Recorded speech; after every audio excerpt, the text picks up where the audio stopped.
My name is Stephanie, and at 32 years old, I thought I had finally built a stable, independent life. After years of hard work, I purchased my dream home 2 years ago, a beautiful 3-bedroom house that I adore. My relationship with my family has always been complicated, especially with how my parents favor my younger sister Rachel. When Rachel announced her pregnancy, I was genuinely excited to become an aunt despite our history. But lately my parents have been acting strange. Nothing could have prepared me for the day they showed up with a moving truck while I was at work. Let me know where you are watching from.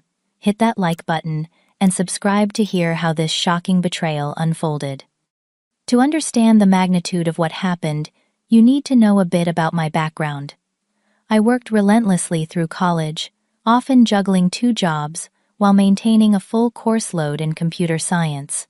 After graduation, I landed an entry-level position at a tech company and spent 5 years climbing the ladder while saving every penny possible. By 30, I had finally saved enough for a down payment on my dream home. My house is not a mansion by any means, but it is mine. 3 bedrooms, 2 bathrooms, with a spacious backyard where I planted a garden last spring. The master bedroom is my sanctuary, decorated in calming blues and grays. I converted 1 bedroom into a home office, where I often work late into the night on freelance projects. The 3rd bedroom became a cozy guest room, with a reading nook by the window. I poured my heart into making this house a home, carefully selecting each piece of furniture, painting the walls myself, and creating a space that truly reflected who I am. Career-wise, things have been going well. I am now a senior software engineer at a respected firm with good benefits and job security. I have built a reputation for solving complex problems and mentoring junior developers. My finances are stable, and I have even started building a retirement fund. All of this I achieved through my own hard work and determination. Family dynamics in our household have always been complex. From my earliest memories, my parents showed clear preference for Rachel. When we were children, Rachel received new clothes while I got hand-me-downs. She took dance lessons while I was told they could not afford extracurriculars for both of us. During high school, my parents attended every one of Rachel's volleyball games, but missed my academic award ceremonies because they were too busy. I remember my 16th birthday when my parents promised a small gathering with a few friends. The day before, Rachel announced she wanted to go to a concert, and suddenly my birthday money was redirected to her tickets. I ended up having 2 friends over for pizza in my room while my parents drove Rachel and her friends to the concert.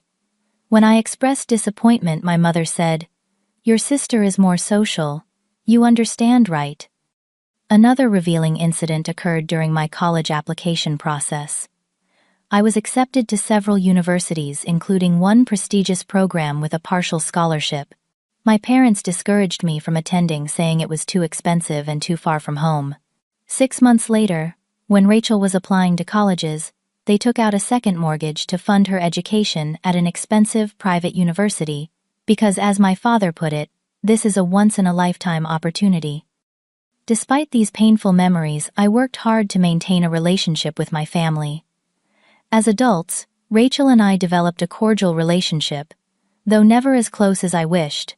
I accepted that my parents would always favor her, and I built my life accordingly, finding fulfillment in my career, friends, and home. 2 months ago, Rachel announced her pregnancy at a family dinner. She and her husband Justin had been married for 3 years, and this was their first child. Despite our complicated history, I was genuinely happy for her. A baby would bring new joy to our family, and I looked forward to being an aunt. Rachel and Justin lived in a small 2-bedroom apartment in the city. Not ideal for a growing family, but manageable. After her announcement, I offered to help with baby shopping, and even hosted a small gathering at my house to celebrate the news. It was around this time that I noticed the first red flags. My mother casually mentioned how my house was too big for just one person, while helping me clear dishes after dinner. My father walked through my home office, nodding thoughtfully before commenting, "This would make a perfect nursery, all that morning sunlight." These comments struck me as odd, but I dismissed them, focusing instead on being supportive of Rachel during her pregnancy. I accompanied her to a baby store, where we looked at cribs and changing tables. I even purchased a beautiful rocking chair, as an early gift which she seemed genuinely grateful for. Looking back, I should have paid more attention to the subtle shift in my parents' and sisters' behavior. The seeds of what was to come were already being planted, but I was too busy seeing what I wanted to see: a family coming together to welcome a new member. About 6 weeks after the pregnancy announcement, I received a strange call from Rachel. She asked to confirm my exact address for a surprise delivery. This struck me as odd, since Rachel had visited my house countless times and certainly knew where I lived. When I questioned her, she became flustered and quickly changed the subject to her recent ultrasound appointment. At the next family dinner, I noticed Rachel and my parents whispering in the kitchen. They immediately stopped when I entered to help with dessert. My mother busied herself with cutting pie, while my father suddenly became very interested in his phone. Rachel avoided eye contact completely. "Everything okay in here?" I asked, trying to sound casual. "Of course, sweetie," my mother answered too quickly. "Rachel was just telling us about her doctor appointment yesterday." The atmosphere felt tense, but I could not put my finger on why. The rest of the evening passed, with forced conversation and an underlying current of secrecy that made me increasingly uncomfortable. The following weekend, my parents showed up unannounced at my house. This was unusual, as they typically called before visiting. My father carried a tape measure which he claimed was for a project at home, yet proceeded to measure several doorways and rooms in my house. "Dad, what are you doing?" I asked, as he measured the width of my home office doorway. "Just curious if standard doors are the same width in newer homes," he answered vaguely. Meanwhile, my mother was taking photos of my living room and kitchen on her phone. When I questioned her, she claimed she was getting ideas for redecorating their guest room. This explanation made little sense, as their home had a completely different layout and style than mine. Before leaving, my father asked pointed questions about my mortgage interest rate and whether I had considered how much equity I had built in the house. My mother commented again about how a single person really does not need this much space. Their behavior left me feeling unsettled. Later that evening, I called my best friend Lauren to share my concerns. "It sounds like they are planning something," Lauren said after listening to my account, "and it does not sound like something you are going to like." The next day, I was using my parents' iPad that they had left at my house to look up a recipe when a notification popped up. It was an email confirmation for a real estate listing appointment at a studio apartment downtown. The contact information listed was my father's phone number. I felt a chill run through me. Why would my parents be looking at studio apartments? Scrolling through the browser history, I found multiple searches for studio apartments near downtown, how to help family member downsize, and legal rights of homeowners versus family members. Each discovery made my stomach twist further. When I confronted my parents over the phone about what I had found, my mother became defensive. "We were just doing some research. Your father and I are thinking about downsizing ourselves," she said unconvincingly. "Then why does the appointment confirmation have a note saying, 'Perfect for Stephanie'?" I asked. The line went silent for a moment before my mother sighed. "Honey, we just think that with Rachel having a baby, it might make sense for everyone if you moved somewhere more appropriate for your lifestyle. That big house is wasted on just you." I was stunned into silence. They had been planning to move me out of my own home without even discussing it with me. When I finally found my voice, I told them clearly that I had no intention of moving, and that they needed to respect my boundaries and my property. "You are being selfish," my father replied. "Family should help family. Rachel needs space for the baby." That same evening, Rachel called me in tears about not having enough space in her apartment for all the baby furniture they wanted to buy. "We just do not know where we will put everything," she sobbed. "The nursery barely fits a crib and changing table, let alone the glider and dresser and toy chest." Wanting to be supportive despite my growing concerns, I offered a compromise. "I could store some items temporarily in my guest room if you need.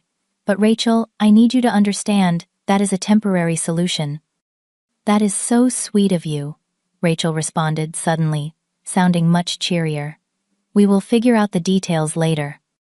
Something about her rapid mood shift left me uneasy. When I tried to establish clearer boundaries about what I was and was not offering, Rachel quickly ended the call, claiming she had another incoming call. My parents called the next day, and when I attempted to discuss my concerns about their apartment hunting, they dismissed me entirely. "You are overthinking things," my mother said. "We were just exploring options." "All families make sacrifices for each other," my father added. "When you have your own children someday, you will understand." These conversations left me anxious and struggling to sleep. I began having nightmares about coming home to find my belongings on the curb and strangers living in my house. The stress began affecting my work performance, and I found myself checking my home security app frequently throughout the day. The whole situation felt surreal. How could my own family be plotting to remove me from my home without my consent? I began to question whether I was overreacting or misinterpreting their intentions. But each new interaction only confirmed my growing suspicions that something was very wrong. After a particularly stressful week of dodging calls from my family, I had to travel out of town for a business conference. The 2-day trip came at the worst possible time, but I could not reschedule without jeopardizing an important client relationship. Before leaving, I double-checked all my locks and set my security system.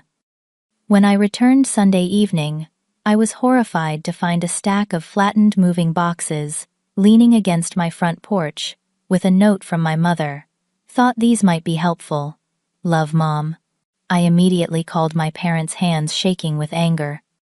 "What are these boxes doing at my house?" I demanded, when my father answered. "Your mother thought she would help you get started packing," he replied casually, as if this was a perfectly normal thing to do. "We found a great studio downtown. Hardwood floors, walking distance to restaurants. Perfect for your lifestyle." "Dad, I am not moving," I stated firmly. "I never agreed to this. This is my house that I bought with my own money." "Now, Stephanie," he said in the condescending tone he had used, "since I was a child, be reasonable. Rachel needs a proper family home for the baby. You are single with no children. It just makes sense for everyone." Before I could respond further, I received a text from Rachel with photos of an elaborate nursery furniture set. The message read, "Just ordered this. Cannot wait to set it up at your place next weekend." My heart pounding, I ended the call with my father and sat down to process what was happening. This was no longer just strange behavior. My family was actively planning to take over my home without my consent. The next morning, I called in sick to work and began searching through my email for any communication between my parents and me about my house. I discovered several concerning messages I had missed or forgotten. In one, my mother had asked for a digital copy of my house key in case of emergencies. In another, my father had inquired about the name of my mortgage company for tax purposes. Most alarmingly, I found an email chain between my parents and Rachel that I had been blind copied on, presumably by accident. The subject line read "Stephanie's House Transition Plan," and it contained detailed discussions about how Stephanie's house is perfect for a growing family, and how they would help her see that this is the best solution for everyone. There was mention of a lease agreement for a studio apartment and plans to move me out gradually over the next month. My sister had even written, "The master bedroom has perfect lighting for nursing, and the backyard is exactly what we want for when the baby starts crawling." With growing dread, I checked my mailbox and found a letter from a property management company I did not recognize. Inside was a lease agreement for a studio apartment, with what appeared to be my signature forged at the bottom. They had gone so far as to create fraudulent documents in my name. That evening, Rachel came by, unannounced, claiming she wanted to check on me after hearing I was sick. Once inside, she quickly revealed her true purpose. "So, have you started packing yet?" Mom said she dropped off boxes yesterday. I took a deep breath and decided to be completely direct. "Rachel, I am not moving. This is my house. I am not giving it to you." Her friendly demeanor instantly changed. But we already put a deposit down on that studio for you. It is really nice, you know. And Justin and I need more space now that the baby is coming. That is not my problem, I replied, struggling to remain calm. I am sorry you do not have enough space, but that does not give you the right to take my home. Rachel's face hardened. You do not need all this space anyway. It is just you. We are going to be a family of 3. I need you to leave, I said, moving toward the door. You are being incredibly selfish, she snapped. After everything our parents have done for you, you cannot even do this one thing to help the family. Think about your niece or nephew. After Rachel left, my parents called. They alternated between guilt-tripping and anger, suggesting I was mentally unstable for not wanting to help the family. When I stood firm, they resorted to the silent treatment, with my mother tearfully saying they would give me time to come to my senses. The stress began to take a serious toll. I lost weight, struggled to concentrate at work, and jumped every time my phone rang. My coworkers noticed something was wrong with my manager Laura, pulling me aside to ask if everything was okay. Family issues, I explained, vaguely unwilling to admit the full bizarre situation. Laura looked concerned. Whatever it is, take care of yourself, and let me know if you need any time off. That evening I sat in my home office, surrounded by the life I had built through years of hard work. The thought of being pushed out to make way for my sister filled me with both sadness and determination. I would not be bullied out of my own home, even by my own family. It was time to set firm boundaries, no matter how painful the consequences might be. 3 days after the confrontation with Rachel, I was in a meeting at work when my phone buzzed repeatedly. My neighbor Diane was calling, which was unusual during work hours. Concerned, I stepped out to take the call. Stephanie, there is a delivery truck outside your house, Diane said, her voice tense. They are unloading baby furniture. Your parents are directing them where to put things. I thought you should know. My blood ran cold. I will be right there, I managed to say, before rushing to my manager to explain I had a home emergency. The 20-minute drive felt like hours. As I turned onto my street, I saw exactly what Diane had described: a large delivery truck in my driveway, its back doors open. Beside it was a rental moving truck I had never seen before. My parents' car was parked on the street, along with Rachel and Justin's SUV. I parked haphazardly and ran toward my house. The front door was open, and delivery men were carrying a white crib through it. Inside, I found a scene that stopped me in my tracks. My parents were in my living room directing traffic like they owned the place. Rachel and Justin were in my guest room, which had been partially emptied of my belongings.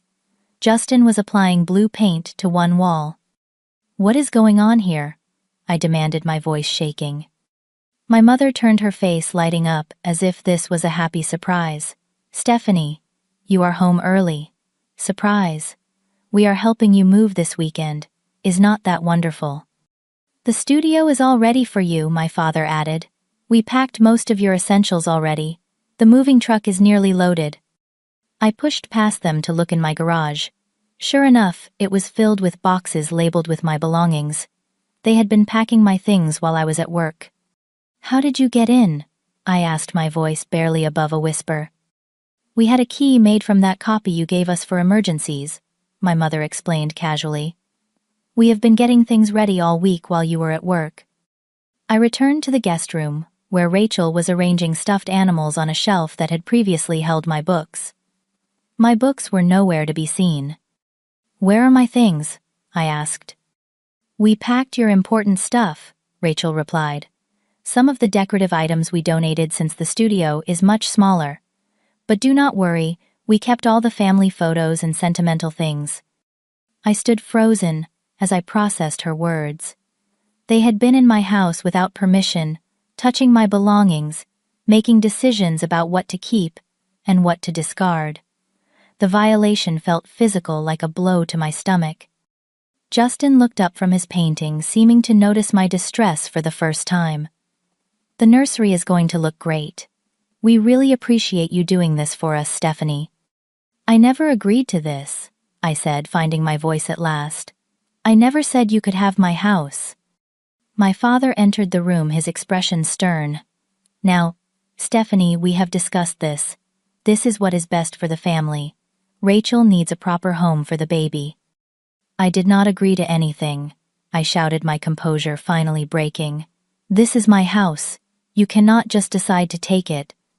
Lower your voice, my mother scolded. You are being dramatic. We found you a lovely studio apartment. Many single people live in much less space. Rachel placed a hand on her pregnant belly, her go-to move, when she wanted to end an argument in her favor. Think about the baby, Stephanie. Do you really want your niece or nephew growing up in a cramped apartment when there is a perfectly good house available?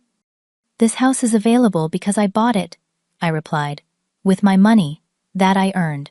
None of you have any right to be here moving my things without permission. My father stepped closer, his voice lowering to the authoritative tone he had used throughout my childhood. You have two choices, Stephanie. You can be a good sister and aunt and accept this transition gracefully, or you can continue this selfish behavior and be cut off from the family. Is that what you want?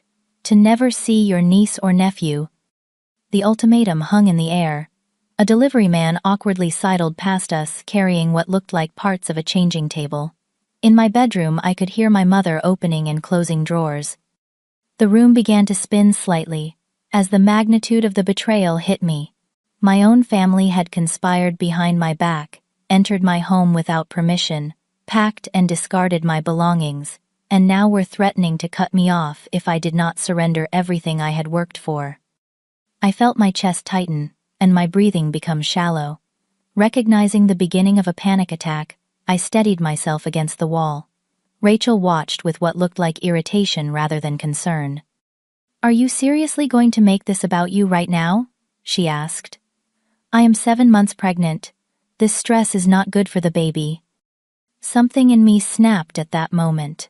The final thread of familial obligation broke as I realized these people cared nothing for my well-being or my rights.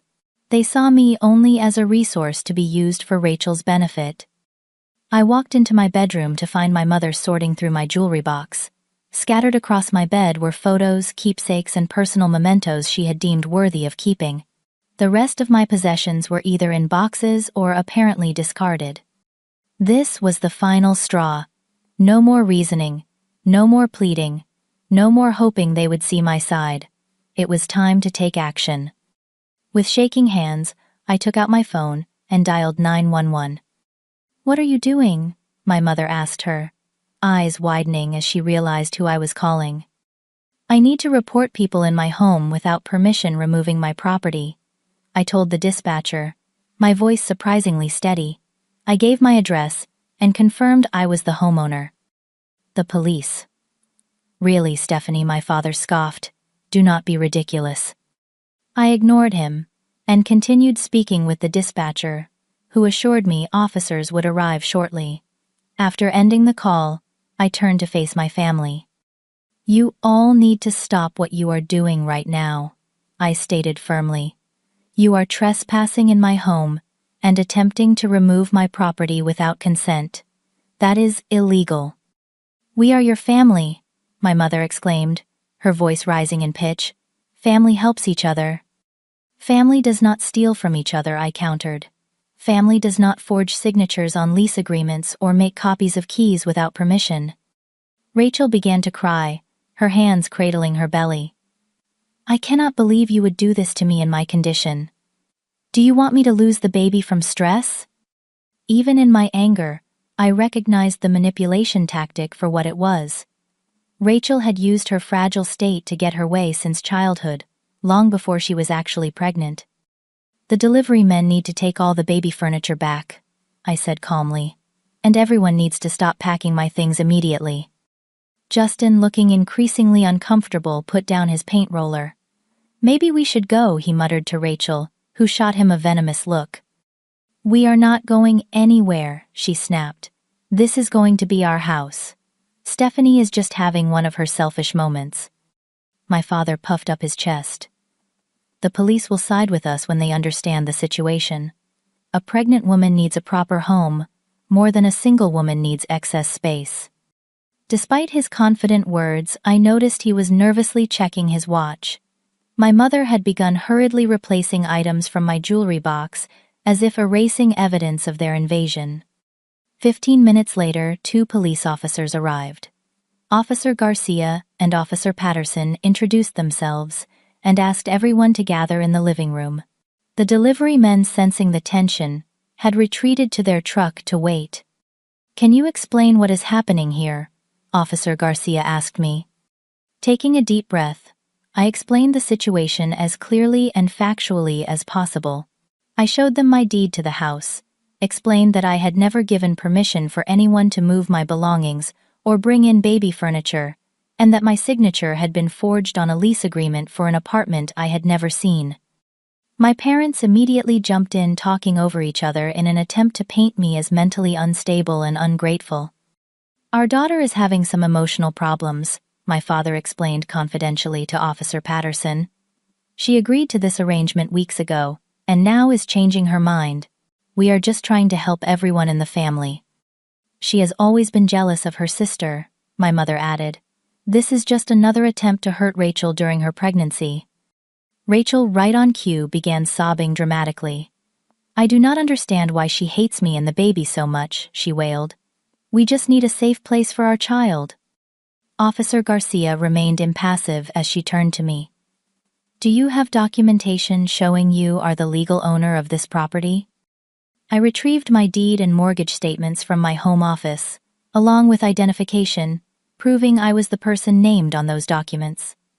The officers reviewed them carefully. "And did you give verbal or written permission for your family to move your belongings, or bring in new furniture?" Officer Patterson asked. "Absolutely not," I stated firmly.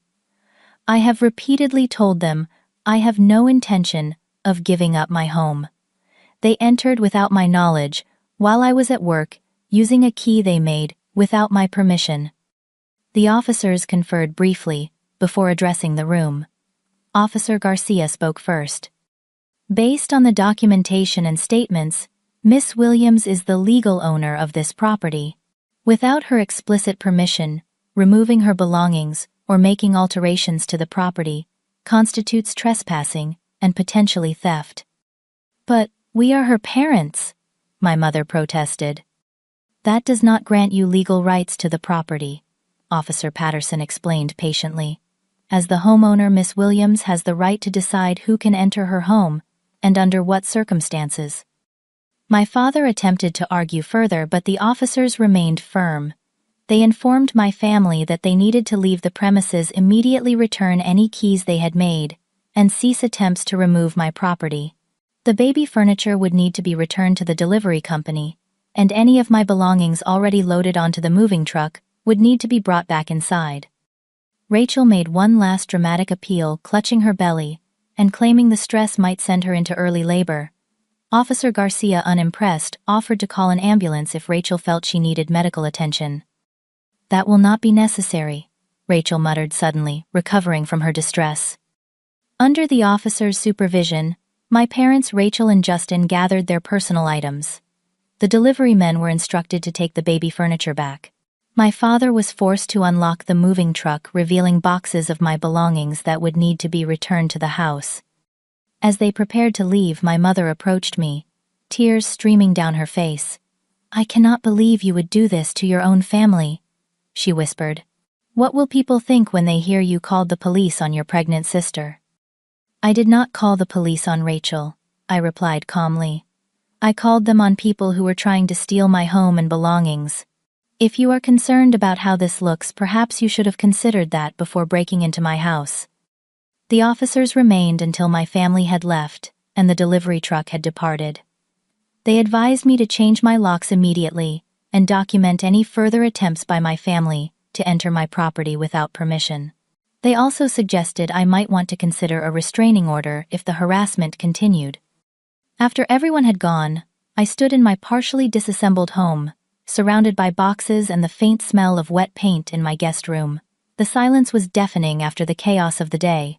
Despite the mess, I felt a profound sense of relief.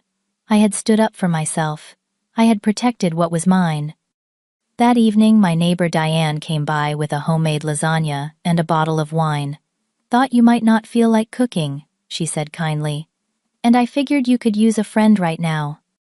As we sat in my kitchen eating dinner, I felt the first tentative moments of peace. The road ahead would be difficult, navigating the family fallout, restoring my home, processing the betrayal, but for the first time in weeks, I felt like I could breathe again. "Thank you for calling me today," I told Diane. "I do not know what would have happened if you had not." She reached across the table and squeezed my hand. "That is what real support looks like," she said. "Not taking but protecting what matters to someone else."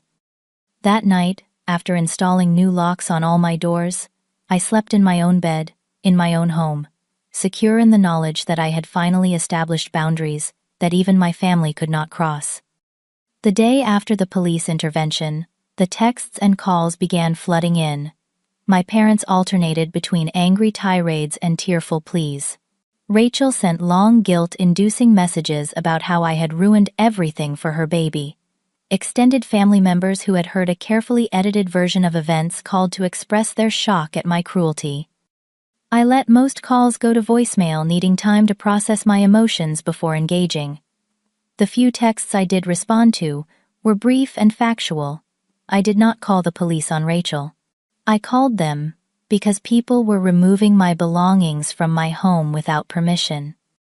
3 days after the incident, my phone rang with a number I did not recognize. It was my Aunt Janet, my father's sister, whom I had always been fond of, but rarely saw due to geographical distance. "Stephanie, honey. I heard there was some drama," she said when I answered. "Your mother called me in tears, but her story had some holes in it. Want to tell me your side?" For the first time since the ordeal began, I felt safe enough to share the full story with a family member. Aunt Janet listened without interruption, only occasionally making sounds of disbelief. "This does not surprise me one bit," she sighed when I finished. "Your father and mother have always had boundary issues. They did something similar to your cousin Mark years ago, trying to pressure him into letting your grandmother move into his condo. He refused, and was labeled the bad grandson for months. Her validation was like cool water on a burn. So you do not think I overreacted by calling the police?" I asked hesitantly. "Honey, they broke into your house and were stealing your things. What were you supposed to do? Help them load the truck?" Her matter-of-fact response made me laugh for the first time in weeks.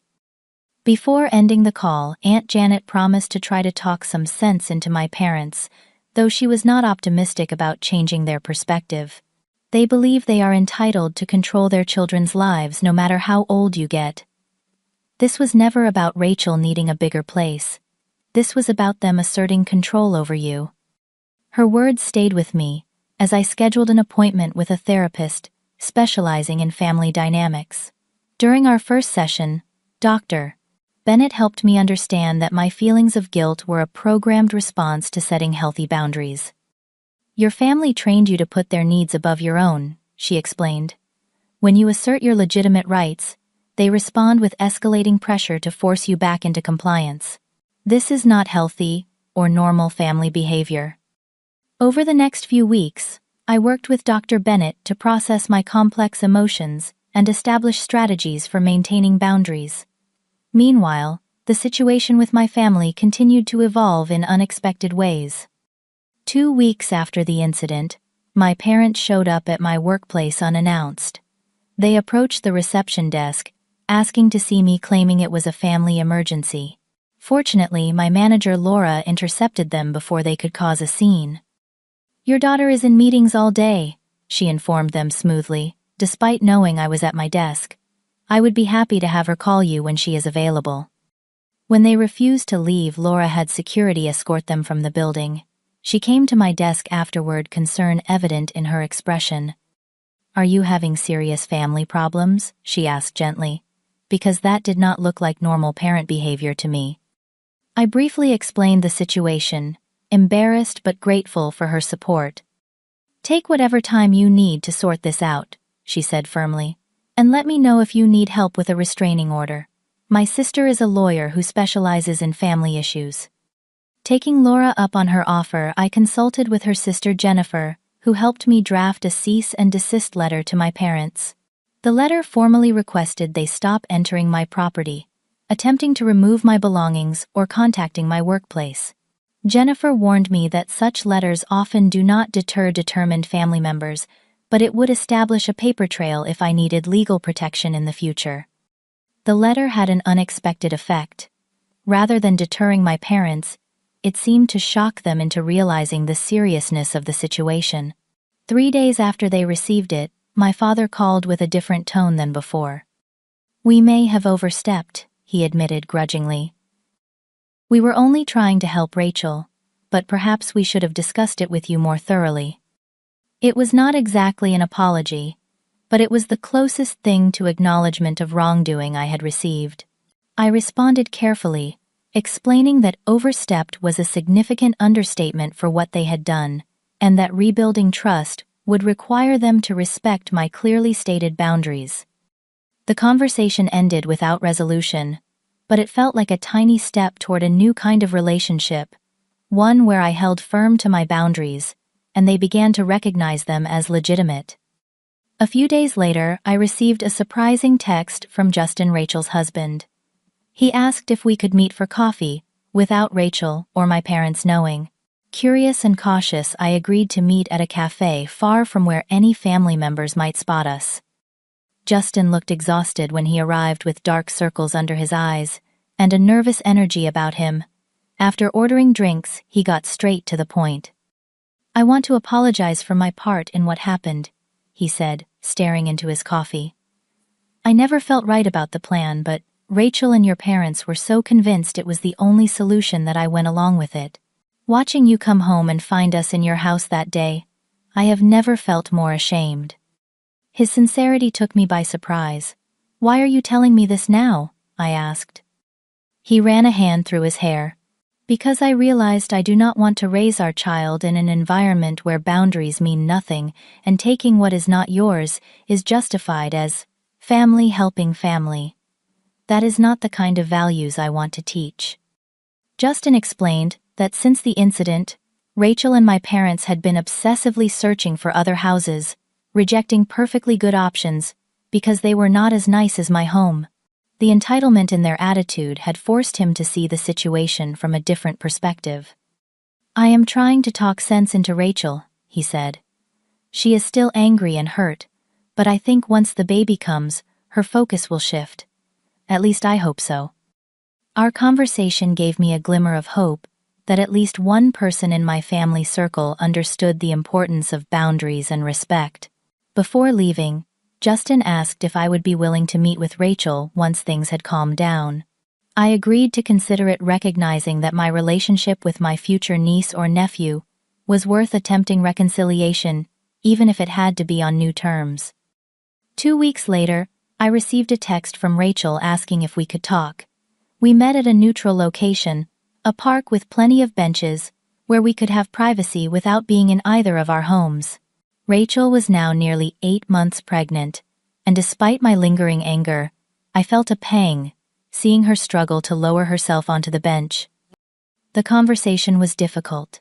Rachel oscillated between genuine remorse and entitled justification. "I still think you could have helped us out," she said at one point. "But Justin made me see that trying to take your house without permission was wrong." It was not the full accountability I had hoped for, but it was a start. We ended the meeting with a tentative agreement to begin rebuilding our relationship, with the understanding that it would look different than before. I would be an aunt to her child, but my home was permanently off limits for solutions to her housing needs. As for my parents, they made several attempts at reconciliation, though none included a genuine acknowledgement of how severely they had violated my trust. Their idea of making amends was to suggest we all just move forward and forget about the unpleasantness. Dr. Bennett helped me see that without true accountability, reconciliation would only set me up for future boundary violations. I decided to maintain limited contact with my parents, with clear guidelines about what topics were open for discussion and what behaviors would result in me ending communication. It was painful but necessary to protect myself from further emotional harm. Throughout this difficult period, I found unexpected support. Coworkers invited me to dinners and weekend activities. Neighbors checked in regularly. Even acquaintances from my yoga class sensed something was wrong and made efforts to include me in their social plans. I began to see that family could be something you create, not just something you are born into. As the weeks passed, I gradually reclaimed my home, repainting the wall in my guest room, reorganizing my belongings, and adding new security features. Each small act of restoration helped heal the sense of violation I had experienced. My house became not just a home again, but a symbol of my independence and self-respect. 6 months after the moving truck incident, my life had found a new equilibrium. My home was once again my sanctuary, with additional security measures providing peace of mind. I had repainted several rooms, rearranged furniture, and added personal touches that made the space feel fresh and fully mine again. The journey had not been easy. There were nights I questioned whether standing up to my family had been worth the pain of altered relationships. There were moments I nearly gave in to the pressure to just apologize and move on without addressing the fundamental boundary violations.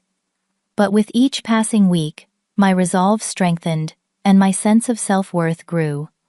One Tuesday afternoon, I was shopping at the local grocery store when I turned a corner and nearly bumped my cart into Rachel's. Sidon.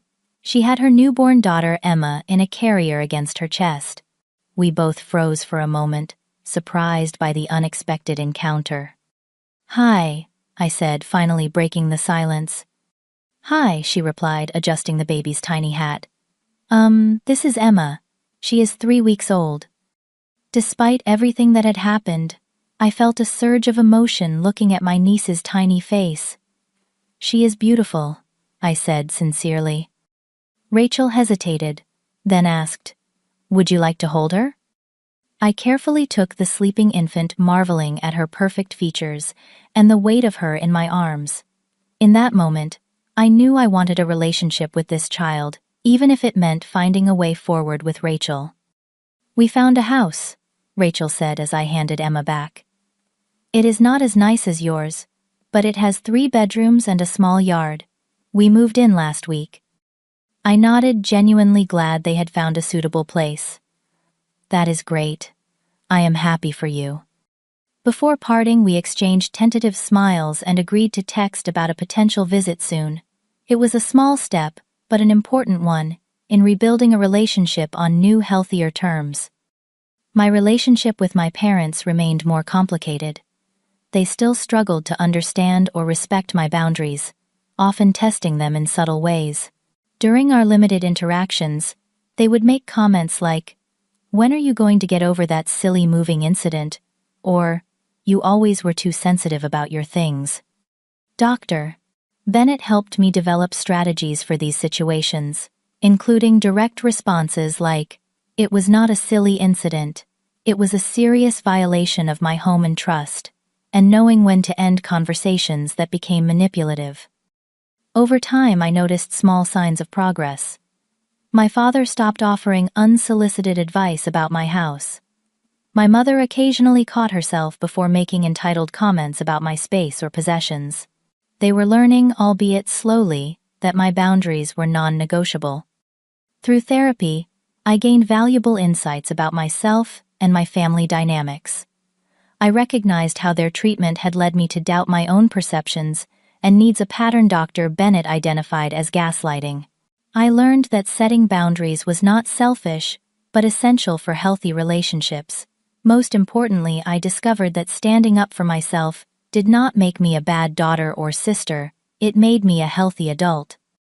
As spring arrived, I decided to redecorate my home to truly reflect my personality and needs.